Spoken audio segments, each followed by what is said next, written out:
It's the kid, it's the kid, it's the kid, it's the kid, it's the kid, it's the kid, it's the kid, here, fresh and well, ready to ride, ready to be the main man. So obviously this is a little live show that's obviously hopefully will be happening every Wednesday. I'm trying to actually pick the right day in the week to really pop off with a show, but I'm thinking that perhaps Wednesday is probably going to be the right day to really roll with this through, man. Hey, yeah, Gallo, man, I see you, man, I see you. So on the agenda, even if I don't really have it all full there, we're going to talk firstly Mandalorian. I want to talk about Mandalorian, maybe a bit about Star Wars, and then talk about James Bond, and then probably delve into like Black Widow, all that kind of stuff and everything. So Red may be joining me because Red said that he would actually be around. So Red may actually join us maybe later on in the show or so for the ball. Whatever the case may be, we'll see what happens. And yes, I am still watching Mob Psycho. I've not finished it yet. I'm going to finish it hopefully by tomorrow. I'll have it finished and I'll do a review on it. So I'll do a little anime recap of that. So I think, without further ado, man, I want to where's this at? Give my take here on Mandalorian, because Mandalorian is basically, put it this way, Star Wars has been suffering, man. Star Wars has been suffering in rots. Gallo, look, man, it's just you and me, man. Let's ride, man. Gallo has, I'm sorry, what am I saying, Gallo? Star Wars has been suffering in rots. Star Wars has been taking some serious licks. I repeat, I will not be watching that trash called The Brick of Skywalker. Daisy Ridley is trash, Rey is trash, and it's flipping stupid. They are trying to sell Star Wars to little girls. So the guys who grew up with Star Wars, who made Star Wars what it was, who actually put in the life, the sweat, blood, and tears into Star Wars, they have been forgone because they're trying to sell me a posh English girl is a hero. That one's gonna fly with me, and that's flipping stupid. And I said again, from watching The Force Awakens, Daisy Ridley, she swings a lightsaber like a girl. It is just what it is. So I'm sorry, I know nobody will say it, that's not what's supposed to be said, but let me put my cap on. She swings the lightsaber like a girl.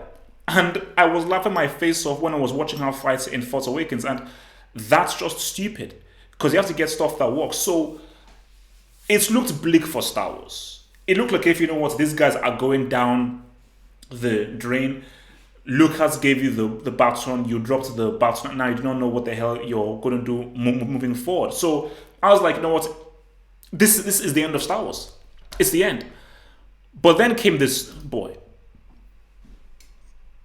In there. Now, I think ever since, I believe, Empire Strikes Back, and of course when you saw him on Return of the Jedi, he has been somewhat of like a cult hero. The Mandalorian. And he's been very revered based on just his mysteriousness and what he looks like. So when I heard that they were doing a series about this, I was like, okay, Mandalorian, all I care about are lightsabers. Lightsabers are the only things that I really care about with regards to Star Wars. Then we saw footage. And when we saw the trailer, I was like, oh, this ain't too bad. And bro, I've watched all the episodes of this Mandalorian. This thing's popping off. This armor that this dude is wearing is sexy as heck. Because again, look, I'll get into it much more details, but this is the saving grace for Star Wars. This has literally given new lifeblood into Star Wars, because see, the key thing you have to understand here is quality. Quality. Force Awakens may have made like 3, 4, 5 billion or whatever at the box office. Nobody cares about that trash film made by that stupid hack loser J.J. Brickhams. But people know that what you're seeing in this Mandalorian is quality, because you're seeing a truly amazing character. You see, Rey is a trash character. Finn is a Uncle Tom sellout loser. Finn has to arguably probably one of the worst characters I've ever seen in any film. Finn is horrible. But when you look at the Mandalorian, just everything about this dude, it's like wow. The mystery, the way he delivers his lines, how he's presented. Dude has a flamethrower. That's it. He has. I mean, sorry. I'm very easy to please. I'm very easy to please. Give me good action. Give me. See, if they give this dude a samurai sword, that's it. If they give this samurai sword, because see, right now he's a level below Neo, maybe Rambo, and those guys. So it's not really of that level yet, because Neo is still that dude. Okay, like basically Neo and John Wick are still those dudes. Like nobody's touching Neo and John Wick, but this guy is getting there, and I have to really give props to this dude here, because this is an actor who, ever since I saw Game of Thrones, I was always very impressed with the work that he did. And like, whenever you see a really good actor, you just hope that they get more work, because what you don't want is, and what you normally get in Hollywood is, you get chances given to people who aren't talented.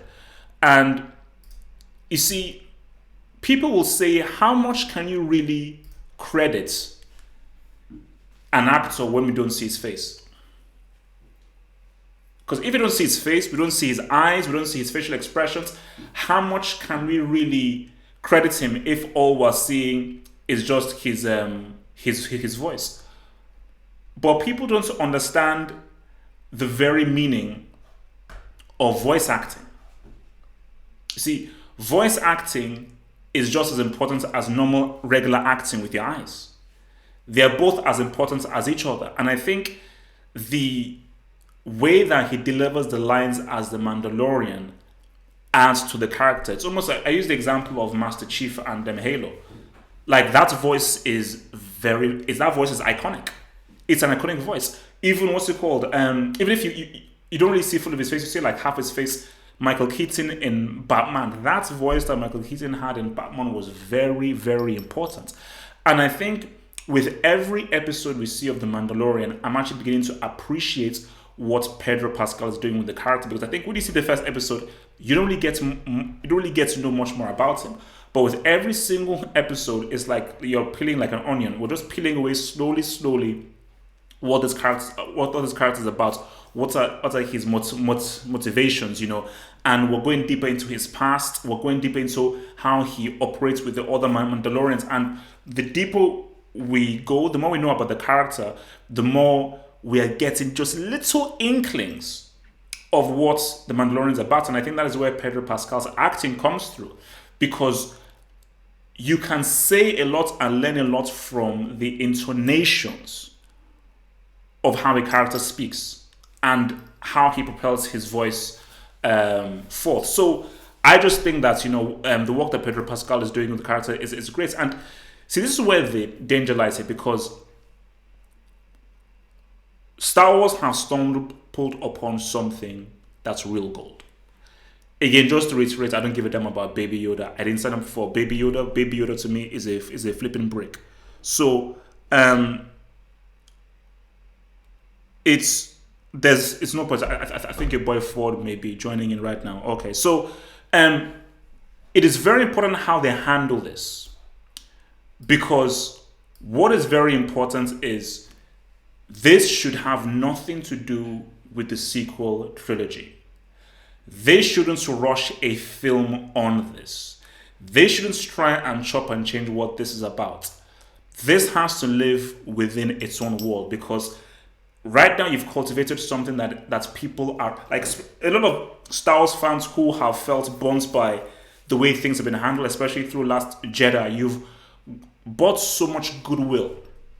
You brought so much goodwill with what is happening with this whole Mandalorian thing, that it is very important that you keep it and you really cherish the goodwill that you have. So my thing about this is that it has to live within the TV space. It has to live within Disney Plus. So whenever I hear about, oh my gosh, make this into a film, make this into a feature film, I'm like, no. See, the only thing that they need to do, because the first season is already done. The first season is already done. And I think based on just the great reception of it, is you've got to get better directors. Like, look, shout out to Bryce Dallas Howard, man. Shout out to Rick Famuyiwa, shout out to Deborah Chow, shout out to all the people who already directed the episode so far. But let's keep it real. We need someone to pop this off. We need someone to pop this off. Shout out to all those guys in there. If Spielberg said what's up with an app, if your boy Aronofsky said what's up, imagine a Ridley Scott episode. Imagine a James Cameron episode. Like, this Mandalorian could go to crazy levels. If you said we want to now get the best, most artistic director, actually, my list would be if you get James Cameron, you get Ridley Scott, you get Spielberg, you get Aronofsky, you get Nicholas Winding Refn. I mean, that would be flipping insane, man. It would be flipping insane. Like, if you had that, it'd be insane. Like, because I don't know how many people have seen any films by Nicholas Winding Refn. He did basically his most famous film was Drive. He is one of the most visual directors that you'll ever see. If he did an episode, this thing would go to the next level, because I just think as of right now, it's cool. But it's basically, right now it has potential. It's almost like when you're looking at it as a football player. Right now there's potential there. We're not seeing the finished article. And we can only see the finished article if you have a director of a high, because let's be real, Rick Famuyiwa, Bryce Dallas Howard, Deborah Chow, they are not on the same level as a Spielberg, a Winding Refn, an Aronofsky, and so forth. They're just not on the same level. Like, what those guys can do with lenses, cameras, and so forth visually is iconic. And I think because you're living in the Star Wars world, because the character of the Mandalorian is so sexy and looks so great, you need someone with a very strong visual eye who can come in and say what's up. That's what you need. You need someone who can come in and say what's up.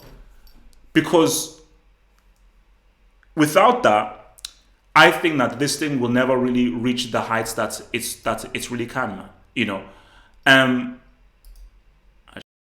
think maybe hopefully we should be having Red in here, man. Yo, Red, where you at? Okay, I'm not really sure whether he's here or not. Yo, Red. Yo, what's going on, guys? Yo, what? Okay, so we'll go Red up on this show right now, man. So basically, Red, I'm just pretty much just giving my thoughts about Mandalorian, where they should go and everything. So since you've just started watching the app right now, okay, so basically, how many episodes have you watched? I just finished I finished the first episode. I'm halfway through the second. Okay, so initial episode. Double crossed. Okay, so basically, so your initial impression so far, because I think even from the first episode, you can already get like a vibe. So from the first episode and now, what's your impression? To be honest with you, so far I like it because like I'm aware of the Mandalorian lore, like beforehand, how they're warrior species, bounty hunters, allied themselves with the Sith, like they were deceived by the Sith. And just seeing the trajectory of the series, I'm indifferent so far. Like, I like the way they portrayed the Mandalorian, like where he's not just like a ruthless killer or anything like that, and they're not making him too corny. But I'm not really. I feel like they're saying more than showing. Like so far in the first episode, all he's like, "Oh, I've heard of you. You're incredible, or you can get this done easily, or you could." But you don't really see him do any of that. Just them. It's a lot of exposition. A lot of exposition so far. Okay, no, for world building is great. I do feel.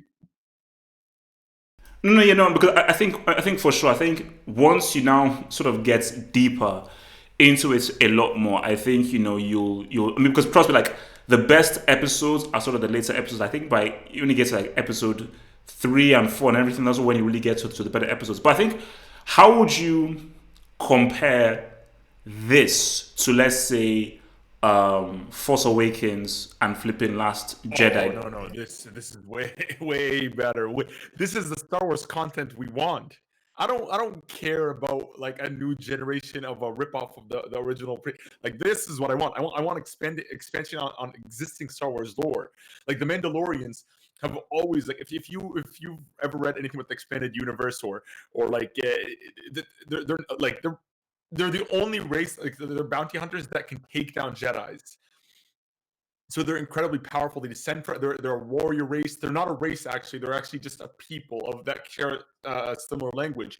So from that aspect, even though it might not Wait, be wait, wait. So, so, exactly so, the so, same as so, that wait, one, wait, well, quick question. So the dude in like Empire Strikes Back and Return of the Jedi, was that a Mandalorian? Like that bounty hunter dude? no. No, Boba Fett is a clone of like he's considered by the Mandalorians to be a rogue, a scoundrel, like somebody who's not really he's not an authentic Mandalorian. He just wears Mandalorian armor, right? But like the thing is like why people always reference him to the Mandalorians is everything was inspired off of him. The lore of Mandalorians like came off of like he's like where he got his armor or where his look. But no, Boba Fett he's a clone and he's just a bounty hunter. He's not Mandalorian by the like Star Wars lore terms. Like a Mandalorian, they have their own language. They have a set of codes. They're very like in the new ones. Like after the Clone Wars, they made an alternative like bunch where where they're more way too pacifist. They're not really. They don't have that bounty hunter edge to them. But yeah. So Boba Fett, he's not a Mandalorian. He's not in like the traditional sense. Okay, cool. I mean, no, yeah. Because basically, I just want to just basically some clearance there from there because basically, I think basically what I was saying from this series is that I think they need a better quality of their directors. Obviously, I think when you watch the other episodes, I think they'll be cool and everything, but there is so much potential because I don't. Obviously, you know a lot more with regards to the law than I do. But from what I've already seen of it, the stuff is so interesting that it is better suited if you put it in so stronger hands of a much more experienced director.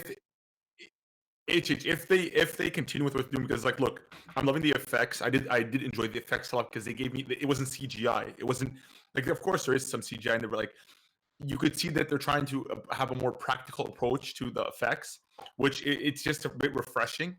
I like the makeup, the way they're putting in the languages, even though they didn't have to, they could just have them speak English. All that little things, that little detail is very much appreciated. I just hope the only thing I ask for is something you touched upon in the video earlier, where Baby Yoda. I don't want them to go too cutesy with it and try to approach the normie crowd. Go for your crowd. Like I give you're already doing that with your movies. Give the shows the ones that you're giving a lot of time and effort into.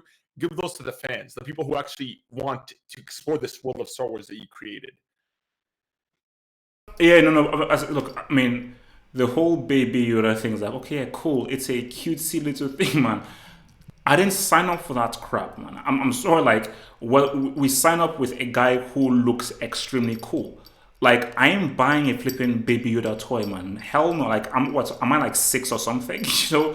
So, no, it's like, I'm buying a Mandalorian toy, not a flipping Baby Yoda toy. I mean, what the hell?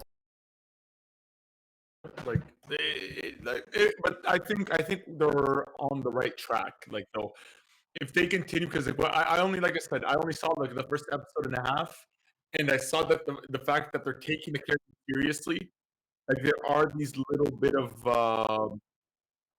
the bathos that like Disney likes to pour bathos, like when like they just throw a joke in there just for the sake of having but like overall, like the atmosphere, I could see that they're taking the subject matter a bit seriously. They're exploring like a different era of a period in history of Star Wars. It's refreshing. This is the Star Wars content I wanted from the movies. This is what I wanted to see. I want to see like experienced space warriors. I don't want to see just some rank finds a lightsaber and all of a sudden is the greatest Jedi of all time. Oh yeah, no. I mean, yeah, but I think, but like, see, what I was saying is like, if let's say you could get like a flipping Spielberg or a Ridley Scott or a James Cameron to direct an episode, I think this thing can be fantastic. I think that's what you done. I think what the sequel trilogy was really missing, if you want to be real, JJ Abrams is a hack. Ryan Johnson, yeah, but he flopped on the thing. But it's like, remember the initial thing of Star Wars, it was really supposed to be because I think Spielberg always wanted to direct a Star Wars film. Like the key thing was if you had almost like the Indiana Jones setup where you have Spielberg as the director and George Lucas as just like a creative consultant, then you have like the ultimate Star Wars movie, pretty much. You know? I think what's helping really this show is the fact that there aren't the big names behind it. I think it sets the standard a bit lower, and then they sort of overachieve, because I love the fact about this show is that it sort of popped out of nowhere. Like all of a sudden, it just became this major show that everybody's recommending. And aside from that, when you look at the names around it, I don't really see those big like names. Like when you're saying Spielberg, like that's a massive name. There's a certain standard when you hear Spielberg. So the fact that it's going in as an underdog, like I prefer to start off slow, and then maybe later on, like maybe in the third season, fourth season, if this show becomes a hit and like it has a lot of good storylines, you can get like for like a big 3 episode, like like a mini movie almost. You can get a Spielberg to sort of set that up. Like for right now, I think they should just take it slow and build the world. Just keep doing what they're doing, because like I really do enjoy a lot of these characters. Even though I said there's a lot of exposition, the way they did it, like for example, that the blue alien, the one that he was bounty in the fifth Oh episode. yeah, yeah, that dude. Yeah, yeah, yeah, yeah, yeah, yeah. They're saying there's a lot of lag on my end. Can you hear me properly, HH? Yeah, yeah, yeah, I can hear you. I can hear you. Okay, okay, just making sure. But yeah, so like, sorry, I lost my train of thought. You can go ahead, HH. Sorry. Okay, no, no, actually, yeah, we was actually going to probably just sort of like move on now. So now, have you seen the new Bond trailer? No. I'm actually I'm gonna pass on that whole franchise. I think I'm not really interested. If you give me 2 minutes, I'll go watch it and come back. If you have give me a minute. If you want, you can take over. I'll just watch it. I'll be right back.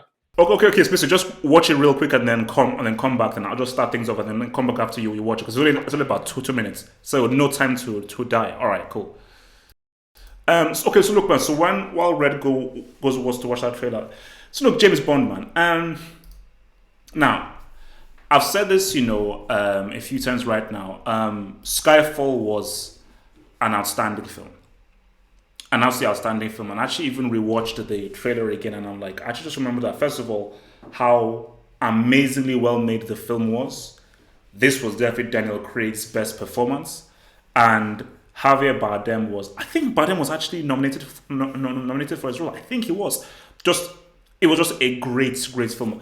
Beyond just being a great Bond film, it was just a really good film with a very good ending.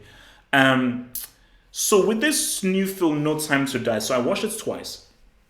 So first time when I watched it, I was like, action packed, visuals are there and everything. Obviously, it's a very good director that's directing it, But then my initial thought was, okay, just seems like just another James Bond movie. So I then watched the Skyfall trailer again, and I was like, actually, wait, the Skyfall trailer actually feels very similar to the No Time to Die trailer, but then. So then I then watched it again. But no, but then the big difference was Javier Bardem. I remember when Javier Bardem first came, when you first saw him on screen, you were like, whoa. Because he just looked and acted just really weird. So that was a great effect. And I think obviously when they were building up to Rami Malek, it was cool. But I'll be real, when they did the whole Rami Malek, like CGI messed up, disfigured face thing, I was like, okay, I don't really know about that. But I think watching the trailer again, I think it got better. And I'll probably had, maybe like Skyfall. Remember, put it this way: the Skyfall trailer wasn't what the film was. I.e., the trailer was decent. The film was way better than the trailer, and the film took a much serious, darker tone than you saw in the trailer. So maybe in this No Time to Die trailer thing, I'm like, maybe we're not really seeing exactly where this film is fully going, But because for me, I've always said, like, look, the best Bond in the kind of Bond sense is obviously Sean Connery. Shout out to your boy Sean Connery. But Daniel Craig had the potential to really completely redefine the franchise and redefine how you viewed this character.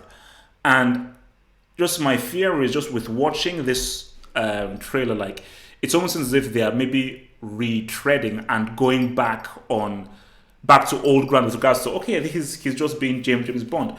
I felt that because I may be the only guy that actually liked Spectre. Spectre wasn't great, but if you're going to compare Spectre to like if you're going to compare Spectre to Skyfall, okay, that's ridiculous because Skyfall was amazing. I preferred Spectre to Casino Royale. I've never been a big fan of Casino Royale, and to this day, I've still not watched Quantum of Solace, like, or Quantum of Bricks. Like just from viewing the trailer, I'm like, Quantum of Solace in my thing. So,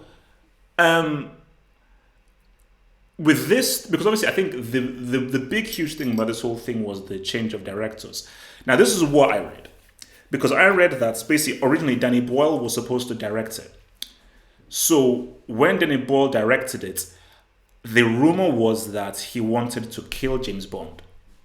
And the people said, nah, that ain't happening. And I just wonder that maybe that is what the franchise truly needed. It did, because I believe this is going to be Daniel Craig's last outing.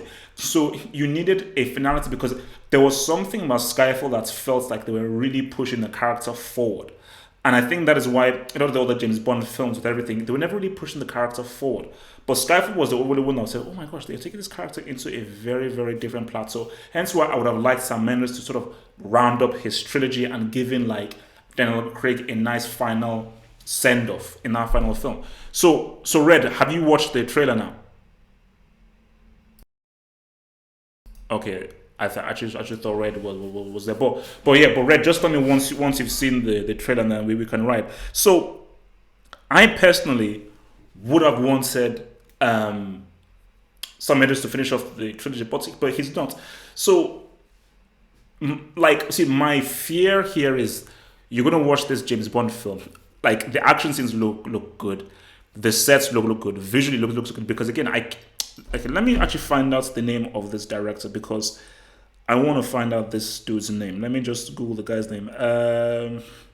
Because he did No Detective. No, he did True Detective. No Detective. He did True Detective. No Time to Die, director. Kari Joji. I knew I was right. Fukunaga. Yeah. So, Kari Joji Fukunaga, that's the name of the director. Because basically, he directed Beast of No Nation. Decent film with Idris Elba on Netflix. And he directed all the episodes of the first season of True Detective. If you haven't seen True Detective, watch that amazing series. And obviously, if you're obviously into that whole detective stuff, you will love True Detective. Just quality. But so when you now look at the fact that he's a very strong director, that's one thing. But my thing is that I go back to the whole Daniel Boyle thing. It's like, what story are you trying to tell in this film? Because I just don't want another James Bond movie, because what's the point of just having another James Bond movie, man? There's no point. You have to be making a James Bond film that says something, because trust me, once Daniel Craig goes, I think James Bond is done. Because the most relevant spy right now is Tom Cruise. Ethan Hunt is that dude right now. Like, he is the most contemporary, the most interesting dude right now, man. So, I think we're decided. So basically, once Daniel Craig leaves, I don't know how James Bond will compete with Mission Impossible because, oh no, Red, I can't hear you, bro. Wait, are you typing? I can't hear you. Wait, I think Red is trying to say something. I can't hear you. So basically, once because remember, like, they're doing back to back. So Mission Impossible is, I think they're filming, is it 6 and 7 or 5 and 6? I think it's 7 and 8. Because 4 was Ghost Protocol, 5, it's 7 and 8. My gosh, wait a minute. Which Mission Impossible are they on right now? Wait. So actually, if somebody can tell me which Mission Impossible are they on right now? So I know the first one was obviously De Palma. The second one was John Woo. Third one was J.J. Abrams. Fourth was that Pixar dude. Then the fifth one and the sixth one was the same director. I forgot Christopher McQuarrie. I think it's 7 and 8. So Mission Impossible is actually almost on the same number as Fast and Furious. That is crazy. And also Tom Cruise ain't done. Skills, give me a break. What's basically when you see what Tom Cruise did in that last film, I forgot what it's called. It's not thingy. What he did in that last Mission Impossible film, bro. When I saw him climb up that helicopter and fly that helicopter, I was like, okay, you're dealing with a different beast. You're dealing with a totally different beast. And when you just look at how that film was received and just how well it's did, you're dealing with a whole different beast, man. You're dealing with a whole different beast. And I just think, in that sense, it's quality. It's quality. It is completely and not quality, man. So you can't sleep on that.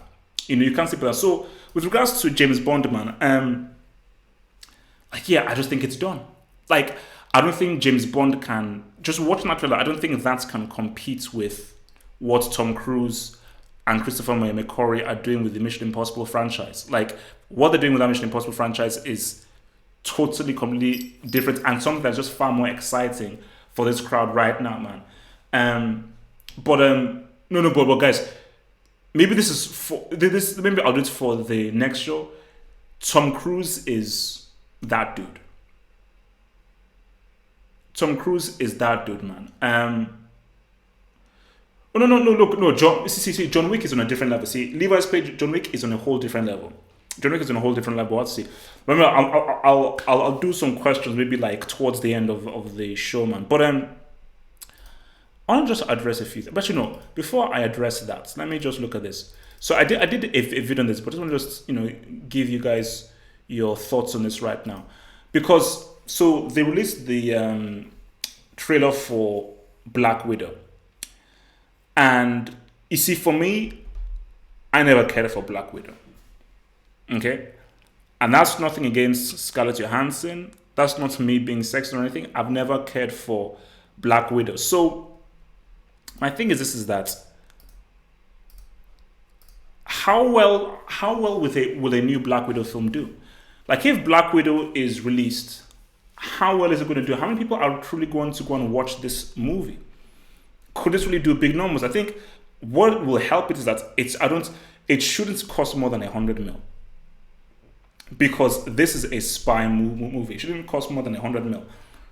But was Black Widow, did she really have that many fans? Because first of all, this should have been made earlier on. If you're going to make a Black Widow film, it should have been done around the time just after Avengers. After Avengers, so that should have been done. Doing it now, is there a... Oh, you're back. Already, dope. Yep, so Mission Impossible. Okay, actually, okay. So have you seen the James Bond trailer then? Yeah, no, I have. I just saw it right now. To be honest, it looks good. It actually looks good. I was worried a little bit when I was hearing like the rumors beforehand how they were gonna just change the character up, and I was like, oh my god, they're just gonna pander again. But nope, it looks like a classic Bond movie. The villain looks really, really good. He looks intimidating. I think like it seems like a good direction to take the character in, but I don't know. We've been let down before, so I'm not gonna hold my breath. I'm not gonna really expect much from this movie, to be honest with you.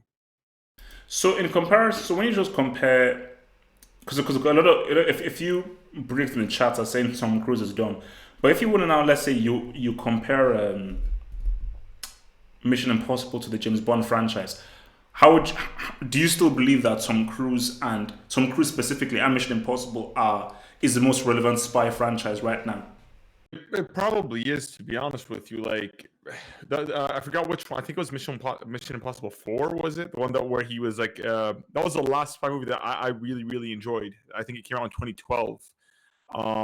Because the spy genre as a whole, it's been mugged off recently because people like superheroes now. Like, which a superhero does everything a spy does, saves the world, but it's just more flashy. So the spy genre has really died down over the recent years. So between I don't think Tom Cruise is done. No, I really like Tom Cruise. The fact that he does his own stunts. He's a very weird individual, which that just makes me like him even more. The fact that he's just lives in his own bubble, and like his acting is like his, especially in action movies. He's made for action movies. Like the guy just has that face. He's crazy. The guy is insane. He is. He's insane. Like, and that's the thing is like, how could you not love a character like that? So no, I do enjoy. I probably enjoy Mission Impossible way more than I would a James Bond movie. Aside from Casino Royale, I really like Casino Royale, but that's just because of like that. I remember the betting scene to me is just so iconic. Like that's just such a badass scene.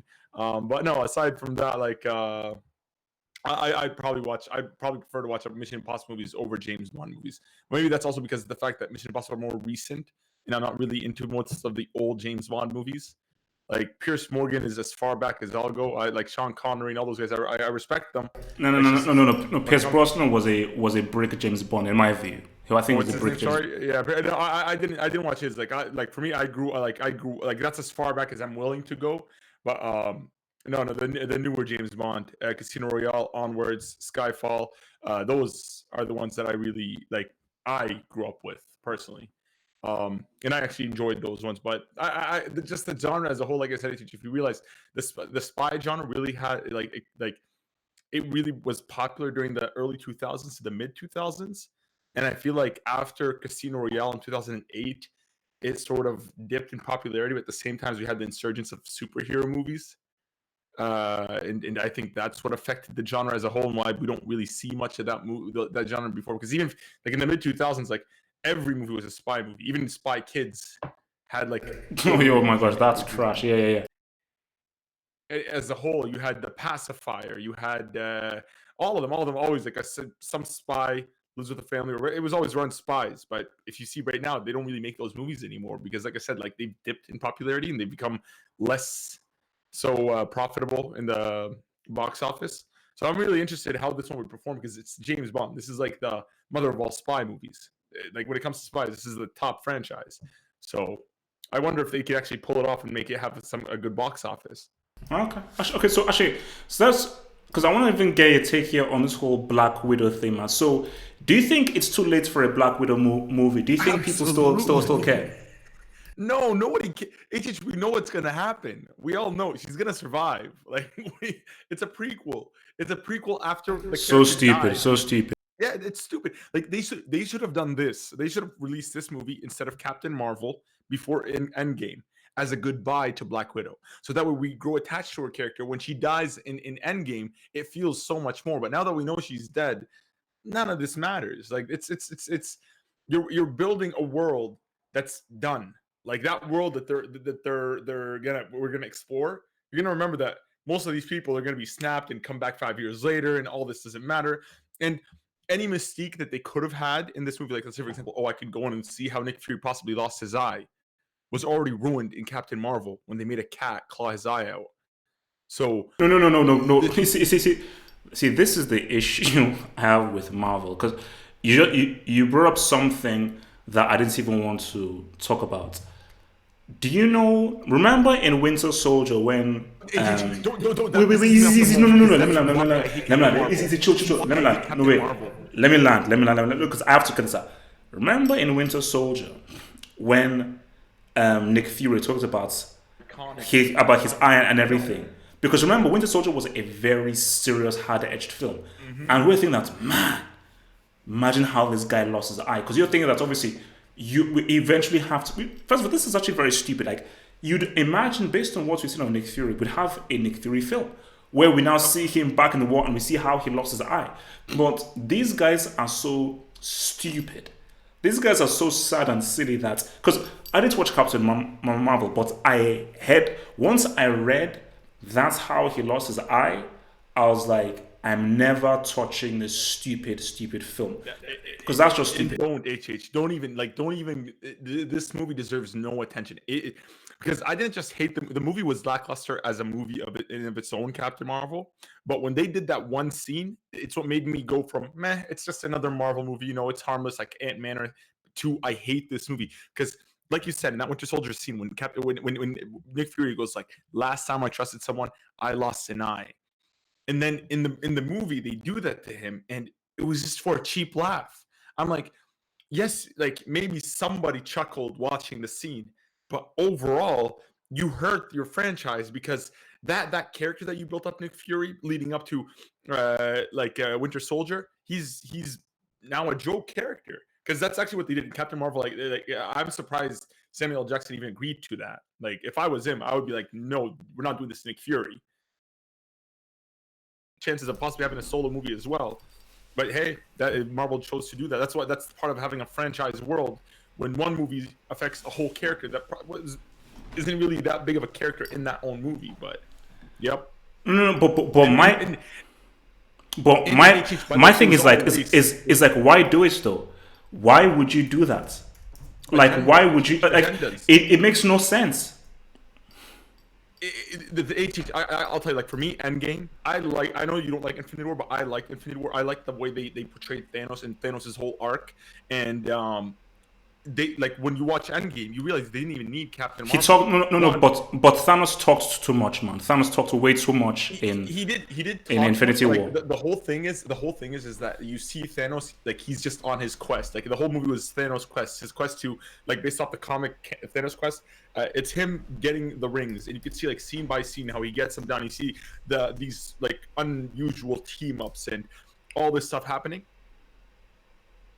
I just thought that, like, the way he was, like, on a holy mission of sorts, it just made me respect his character, how he had these own set of rules and he followed them to get his goal in life, which is to save the universe from what he believes is the right decision, which makes him even more dangerous. No, but that's besides the point. Yeah, but see, my thing about it is, like, with Black Widow specifically for Black Widow, my thing is, what point is there in even releasing this?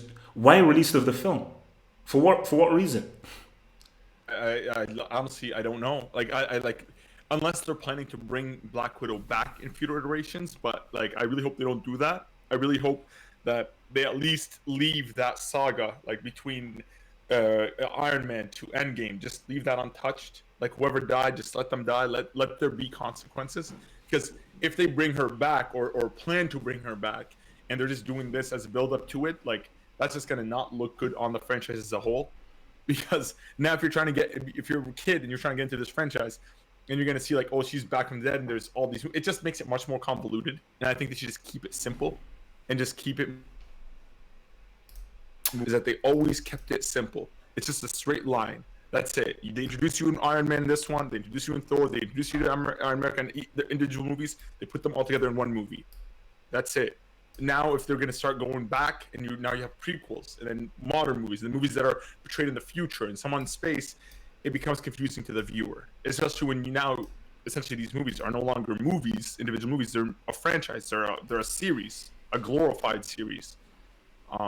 So I don't know. I'm not looking for see that Black Widow movie. Most likely, I'm just gonna wait till it's probably, like, on Netflix or Disney Plus or something. I'm just gonna watch it then. I'm not gonna go to the theaters for it. There's honestly no incentive. Okay, so basically, let's roll into our final topic now. So let me just set this up right now. So I released a video, like, about, I think it was yesterday or a few days ago, because basically Wonder Woman 1984, the trailer for the new Wonder Woman movie, going to be released this week. And I watched the Wonder Woman movie, and I made a very, very simple comment. And it's about our dear friend Gal Gadot. I said, Gal Gadot is attractive. She's a very, very beautiful lady, and so forth. The Wonder Woman movie, decent. Not great, decent. I thought Patty Jenkins did a pretty good job. All I said is, she's a trash actress. Which she is. She's a crap actress. And what people don't realize is, Zack Snyder was the one who cast her as Wonder Woman, not Patty Jenkins.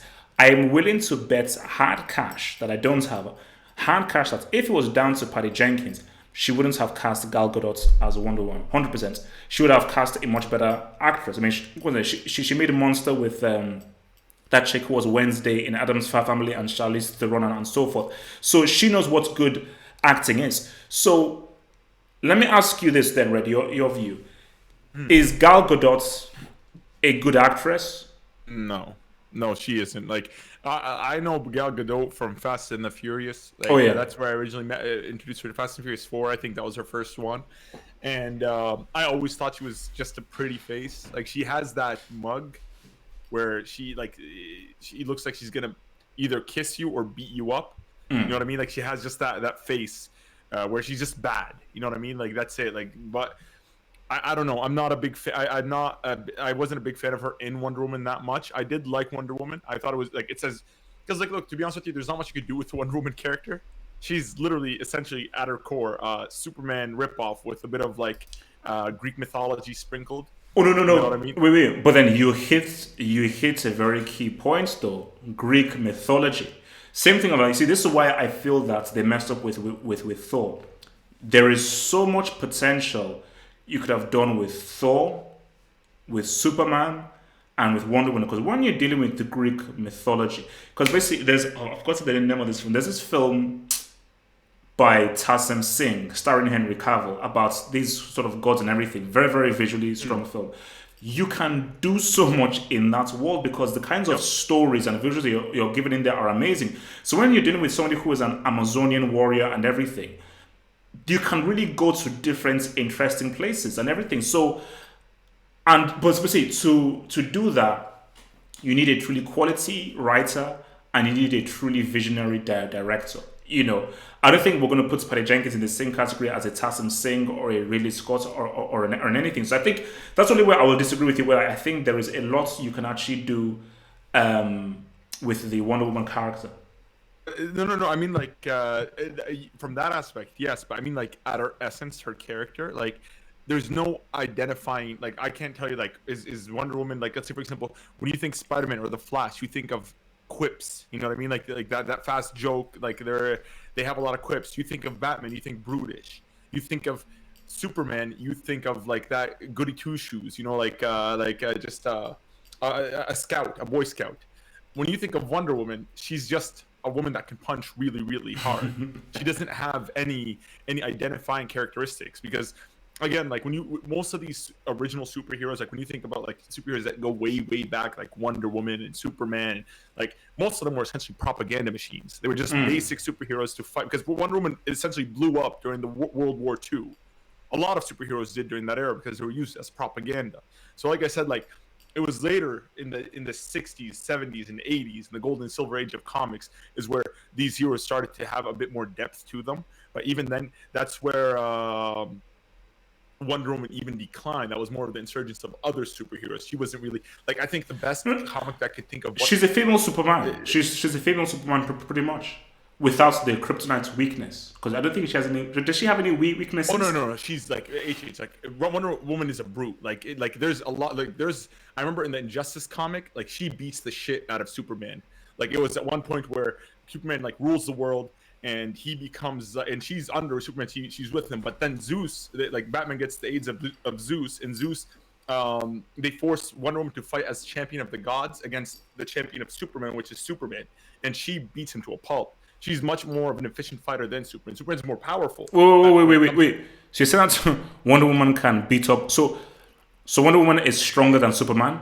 Certain iterations, because some iterations of Superman are essentially God, which he's unbeatable. But certain iterations, yes, she can beat up. Like, let's say a pre-prime Superman, like a Superman that's just like transitioning from Smallville into like that, she could definitely beat him up. But like Superman, let's say for example, in the year 2100, like 100 years into him being Superman, at that point he's unstoppable because he essentially at one point Superman lives in the sun and becomes like omnipresent, like essentially. But I would definitely say that Wonder Woman in certain iterations could destroy Superman like easily too. Oh wow. She's a very powerful character, but like I said, like there's not much to her character. So like Gal Gadot, like the thing is why you don't see a lot of people like there's a lot of backlash about her character in particular is because nobody really cares. Like there's no really identifying or like a certain je ne sais quoi that you need. No. I think it's. But that's why I went into land. So wait. So just very quickly. So guys in the live chats, we've got like 10 minutes left for the end of the show. So send in questions and we'll answer questions. So just send in your questions in the live chat for the last 10 minutes and we'll try to answer them. But where I wanted to go to is that DC have hit a real ace in the hole with Joker and they're really opening things up. Now, and everyone has said that, okay, Batman went through some issues with Ben Affleck, hence why you now saw something with Robert Pattinson. Henry Cavill needs to accept that he's done with Superman, so Superman is on the back burner right now, and we're hearing the whole thing about Michael B. Jordan and all that stuff. So, how much power or how influential can a Wonder Woman 1984 be for DC? Is it enough to really, where you can say, you know what, put Wonder Woman as the face of DC? Is that enough to actually now compete with Marvel moving forward? Because for me, because I'm like, cool, Gal Gadot may be a star, she may be loved by everyone. She doesn't have the charisma and the real star quality. Like, let's say a Downey Jr. Iron Man had. Are you not going to compare Gal Gadot to Downey Jr.? Not even close. Not even close. In terms of charisma, like Robert Downey Jr. is I mean, charisma, acting talent, I know. Not only just acting, like the charisma alone. Like Robert Downey Jr. is one of the most loved men on the planet. Like people just like Robert Downey Jr. Ever since Iron Man, yeah. Ever since Iron Man, especially like he's. I mean, because let's be real, he wasn't always loved. I think because remember before Iron Man, he was just this drunk, alcoholic guy who was in and out. He had that drug phase where the tabloids really went hard on him, but like. Overall, like after Iron Man, like that, his whole like rebranding essentially, really fixed up, like made him gain a lot of fans. But like back to the original point, like about DC competing with Marvel, DC should not compete with anybody. DC should just do what they're doing right now. Like I think they have a good run of movies right now, like Aquaman, Wonder Woman, Shazam, and Joker. Were all good movies. Like they're all like Shazam in particular is honestly my favorite superhero movies in recent time because it gives me a lot of that Raimi Spider-Man movie vibe. Yeah. I never saw Shazam. The suits was I never saw it. Is it worth it? It's worth it. It's a really good movie. Like if you like just classic superhero movies where it's just a story about one superhero, his villain, a good origin story. It's faithful to the comics. It's risque and risque in some aspects. They take a couple of risks. Also, the best thing about Shazam, what made me love it, is that you're not just seeing superheroes. You're seeing a world with superheroes. You actually see regular civilians and how they react to a superhero, like in their world. Because it's something that I have always critiqued about Marvel is that you see all these superheroes, but you don't see civilians. You don't see people's reaction. Like in Civil War. In the comic, a big aspect of it is the public uprising and how they're sick of superheroes, and mobs of people are actually beating up superheroes. Whereas in the Marvel movie, like you don't see any people at all, like nothing aside from Black Panther's father, which King T'Challa, like he's not even a civilian; he's a superhero technically, but like he's the only aspect of pushback against these superheroes, and that's always something that's bothered me a lot. Like in recent superhero movies, is that you don't see that a lot. Like we don't see the effects of these superheroes have on the planet at all. Like they just pretty much just. See, and that's why it's about having a more realistic take. But I think I want to just take this question here from Gallo. Shout out to Gallo, man. What's up, baby? Shout out Joe. So Gallo says that. Are DC going to take over Marvel with more movies like Joker? Now, my thing here is this: is that DC are in a very, very delicate position right now, and the way in which they react and with the plates could determine how they go into the future. Because let's keep it real for Marvel and everything. You don't have Iron Man, you don't have Captain America, two of your cornerstones of your films. Now, all of Iron Man's films were not great. Downey Jr. as Iron Man was pretty much the face of the franchise. The best, I say this to write it and I'll still keep it, the best superhero movie trilogy is the Captain America superhero movie trilogy. All of Captain America's films were fire, flames, amazing. Tier 1. So Marvel now had to figure out how do we now move forth without Captain America and Iron Man. Joker just made a bill. Joker just made a bill. The film is going to be nominated for a Best Picture Oscar. Joaquin Phoenix. So basically, it's going to have loads of nominations. It's probably going to have also loads of wins as well. So if DC are smart, they should make Todd Phillips pretty much the head of I think he called it like DC Black, a whole different line of superhero movies that just focuses on like the making serious comic book films. And if they do that, in my opinion, I think they can take down Marvel. I think yeah, like the only way you can't take down Marvel because like how I think about it is that Marvel's gonna eventually decline. Like I think their decline starts now because if you saw their next push of movies, like seriously speaking, like which one of those do you actually want to watch? Well, Like well, Thor: Love and Thunder. Like aside from Black Panther not 2, nothing. there's Yeah, not one. yeah. Thor, There's not love, one that I Thor, could really. love, and thunder. No, wait. Just Exactly. very briefly. So you have stripped Thor so badly. He's now a sideshow in his own film. Yep, pretty much. Like they screwed themselves over a lot with a couple of things like they did. Like I think the way they shafted Hulk, I think they could have thrown in a Hulk movie and that would have been very successful. Especially like Oh the no, no. transformation of But Hulk. remember, Universal still own the rights of Hulk. Sorry, HHU cut off. Oh, can you hear me? I can hear you, but you just cut off when you told me remember and I Oh, didn't hear. so, okay, so basically, you may remember, basically, Universal still own some of the rights to Hulk, so I don't think Marvel can make a Hulk No, movie they can without Universal. Like they're owned by Disney. They can cut a deal with anybody. They cut a deal with Sony. Like they actually Yeah. strong armed Sony. They if they want to because they have public opinion on their side. Any movie they want, they just chose not to. Initially they had the Norton movies, but Norton disagreed with them based off of scripts. Like he didn't like the script that they were going with. And that's why he left. Which because that Norton Hulk movie was pretty good. But like I felt like the thing is with what they did with Endgame is I felt in pursuit of trying to please everybody. I think they made a very timed product, and over time, people realized how bad it actually is. Because Endgame is a bad movie. Let's not like it's not good. Like if you look at the ending is a CGI fest. The Oh. characters in themselves, aside from Iron Man and Captain America, No. nobody got It's, just no, but I told you, like I think we just have serious differing views on Endgame and Infinity War because if I mean, see, I wouldn't call Endgame a great film.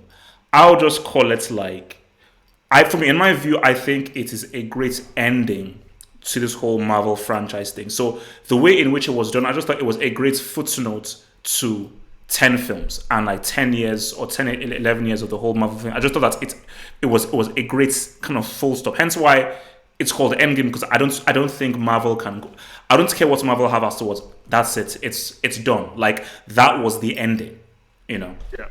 No, that I get it, but like for me, like what bothered me, about like Endgame in particular, is the fact that like I just felt that the whole time travel thing didn't need to happen. Like they really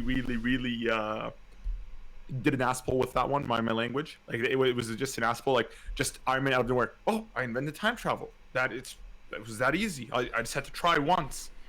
And then like eventually like even Thanos because what pissed me off the most is like I said I loved Infinity War Thanos like the way they built up that character and everything and then what do they do with him? They kill him or in the opening of the movie and then what happens afterwards is they introduce another Thanos for no reason. Like they could have just went on with the movie without Thanos. Oh yeah, no, it was This no, Thanos is no, not the same Thanos. Not he doesn't even have no, the no, no, same ideology. see, I've not read the comics, but I've heard someone read the comics. But even if I've not read the comics, my issue with Thanos overall in both, because I mean, I thought that Josh Brolin did an amazing job and it was amazing CGI. I just don't like the way he was presented because I thought that, because basically, the Thanos I saw in the trailer for Infinity War wasn't the Thanos that we got in the films. Because that Thanos I saw in Infinity War from the trailer, I thought this guy just wants to rule. Like he doesn't care about the balance, on balance everything. He just wants to rule. He's just basically that's why Sauron is my boy. He just wants to rule because he's power hungry.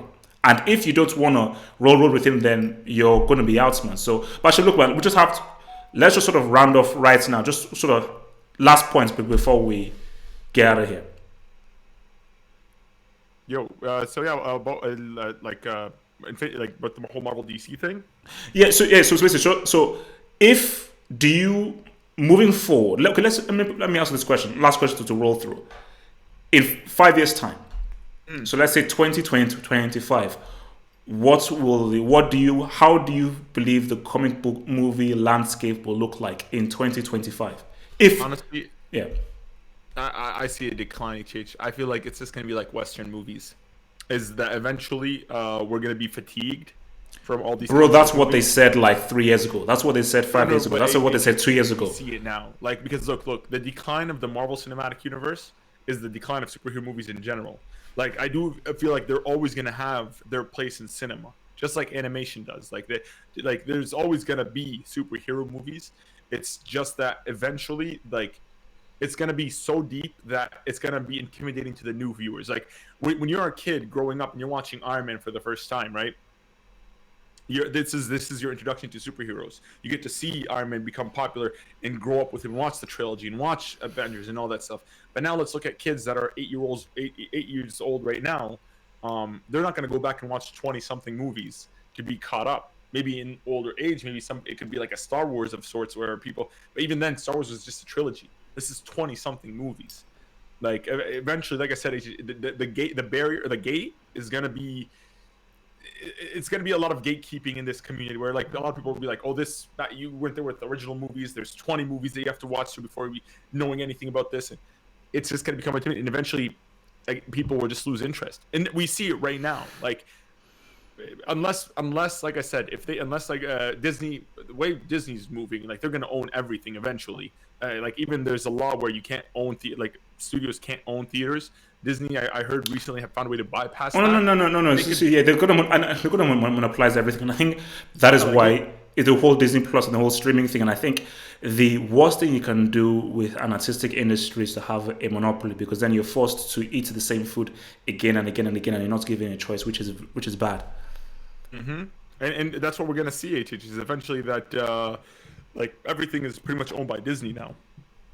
There's honestly no more it's like, because if Disney already like they're gonna soon recoup all of Marvel, because they already got back now what X-Men, they have Spider-Man, they got, I believe, I think the Fantastic Four, because weren't the Fantastic Four under Fox? Yep, they got the Fantastic Four. Like there's only just Hulk with Universal, and that's it. That they got all of Marvel. And if they keep it up, like they could easily, if like DC don't get their shit together, they could easily purchase DC as well. Oh no no You know no what I no mean? no So no, like, no, no, basically, once they do that, bro, then I'm out, man. All right, guys, look, man, I think we are out here. That's our hour is up. So yeah, we'll probably hopefully we'll see you guys next Wednesday with me and Rick. Because so you're normally good for Wednesday, aren't you? yeah, every Wednesday I'm available, dude. All right, so okay, so hopefully you see me and Red here again next Wednesday. Remember to subscribe if you're new. Remember to also like the video as well, guys. We're out. Peace out. Stay true.